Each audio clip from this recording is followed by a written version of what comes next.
यहाँ चलती को गाड़ी कहते हैं प्यारे बम बम बम। इस फिल्म की शुरुआत होती है दो टीनेजर से। दोनों बेस्ट फ्रेंड होते हैं। एक का नाम जूलियो होता है और दूसरे का नाम टीनो होता है। और पहले सीन में दिखाया जाता है कि दोनों अपने गर्लफ्रेंड के साथ इंटीमेट हो रहे हैं। इसके बाद इन दोनों की गर्लफ्रेंड इटली ट्रिप के लिए निकलती है और ये दोनों अभी बैचलर लाइफ एंजॉय करने का डिसाइड करते हैं। इसके बाद ये लोग एक वेडिंग पे जाते हैं जहाँ उनकी मुलाकात एक लूजा नाम की लड़की से होती है। और लूजा टीनो की कजन जानो की वाइफ होती है और वहाँ पर दोनों मिलकर लूजा को इम्प्रेस करने की कोशिश करते हैं। लूजा को बीच बहुत पसंद होते हैं। इसके बाद ये दोनों लूजा को एक इमेजिनरी बीच के बारे में बताते हैं और ये लोग उस बीच का नाम बोका डेल सेलो बताते हैं। ये लूजा को अपने साथ वहाँ चलने के लिए कन्विंस करने की कोशिश करते हैं। औरत का चक्कर बाबू भैया, औरत का चक्कर बहुत बेकार होता है। पर लूजा उन्हें इनकार कर देती है। वो कहती है कि वो उन्हें कंपनी देने वहाँ नहीं जा सकती। अगले सीन में हमें दिखाया जाता है लूजा एक डॉक्टर को विजिट करती है। अपॉइंटमेंट के बाद लूजा को एक कॉल आता है जिसमें उसे पता चलता है कि उसे कैंसर है और उसके पास अभी कुछ ही दिन बचे हुए हैं। ये सब सुनकर लूजा डिप्रेस हो जाती है और रात को उसे जानो का कॉल आता है और वो काफी ड्रंक होता है और रोते हुए वो ये कन्फेस करता है कि उसने लुइस को चीट किया है।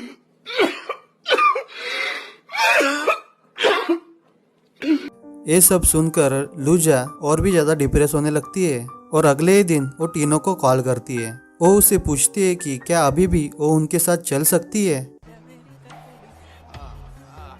इसके बाद तीनों ड्राइव करते हुए उस बीच की तरफ निकलते हैं। यहाँ पर वो लोग अपने अपने रिलेशनशिप के बारे में बातें करते हैं।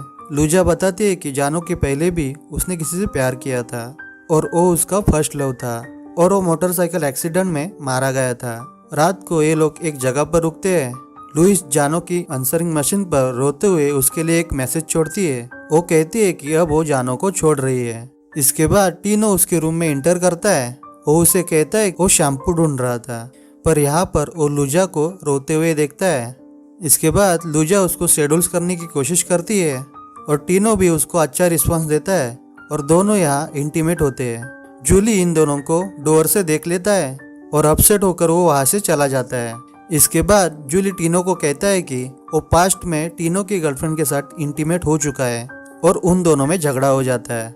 अगले दिन वो लोग अपने सफर की शुरुआत करते हैं और लूजा नोटिस करती है कि दोनों लड़कों में मन मुटाव चल रहा है। वो समझ जाती है कि जूलियो टीनो से नाराज है। इसके बाद लूजा जूलियो से इंटीमेट होने की कोशिश करती है। ये देखकर टीनो को गुस्सा आ जाता है और वो गाड़ी से उतर जाता है। लूजा और जूली एक दूसरे के साथ इंटीमेट होते हैं और ऐसा करके लूजा दोनों को इक्वलाइज करती है। पर ये सब जानकर टीनो अब अपसेट हो चुका है। वो गाड़ी में आकर रिवील करता है कि वो भी जूलियो की गर्लफ्रेंड के साथ पास्ट में इंटीमेट हो चुका है। इस बात पर वो दोनों आपस में लड़ाई करने लगते हैं और इतने में लुइस उनकी फाइट रोकने आती है। वो कहते हैं कि अगर तुम दोनों ने लड़ना नहीं छोड़ा तो मैं यहाँ से चली जाऊंगी और वो दोनों फाइट करना बंद कर देते हैं। इसके बाद वो लोग ड्राइव करके एक कोस्टल रोड पे पहुंच जाते हैं और शाम होती ही वो लोग एक आइसोलेट बीच पे पहुंच जाते हैं और यहाँ पर आकर वो लोग एक कैंप बनाते हैं और तीनों यहाँ पर रिलैक्स करने लगते हैं और ओशन को ये लोग एंजॉय करने लगते हैं और उन्हें कंपनी देने के लिए वहाँ पर एक लोकल फैमिली भी मिल जाती है। अगले दिन हमें दिखाया जाता है कि कुछ पीक का झुंड उनकी कैंप को तोड़ फोड़ कर रख देता है। इसके बाद रात गुजारने के लिए वो लोग एक नियर बाय विलेज में पहुंचते हैं। यहाँ से लुइस जानो को और एक फोन लगाती है। वो उसे कहती है कि वो उसे एक फाइनल फेयरवेल देना चाहती है और रात होती है और तीनों काफी ज्यादा ड्रिंक करते हैं और अपने अपने संभोग की डिजायर पर ये लोग आपस में बातें करने लगते हैं। जूली और टीनो बताते हैं कि वो लोग अपने अपने गर्लफ्रेंड के साथ इंटीमेट हो चुके हैं। हम मालूम है तेरे बाप को मत सिखा, चल। जूली वो कहता है कि वो टीनो की मम्मी से भी इंटीमेट हो चुका है। Oh my God! Wow! इसके बाद तीनों लोग यहाँ पर डांस करने लगते हैं और वापस अपने कमरे में चले जाते हैं और तीनों यहाँ पर इंटीमेट होते हैं। इसके बाद लूजा इन दोनों को प्रोत्साहित करती है। इसके बाद जूली और टीनो एक दूसरे के साथ किस करते हैं।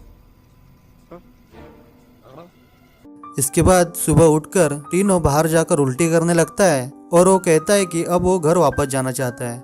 और यहाँ पर हमें बैकग्राउंड में नैरेटर की आवाज सुनाई देती है जिससे हमें ये पता चलता है कि इन दोनों के गर्लफ्रेंड ने इन दोनों के साथ अभी ब्रेकअप कर दिया है और इस इंसिडेंट के बाद टीनो और जूली ने एक दूसरे के साथ टाइम स्पेंड करना भी बंद कर दिया है। अगले सीन में दिखाया जाता है कि 1 साल बाद जूली और टीनो की मैक्सिको में मुलाकात हो चुकी थी। दोनों साथ में कॉफी पीते हैं। इसके बाद टीनो जूलियो को बताता है कि इनके ट्रिप के 1 महीने बाद ही लूजा की कैंसर की वजह से डेथ हो चुकी थी और वो कहता है कि लूजा को उसकी बीमारी के बारे में पहले ही पता था।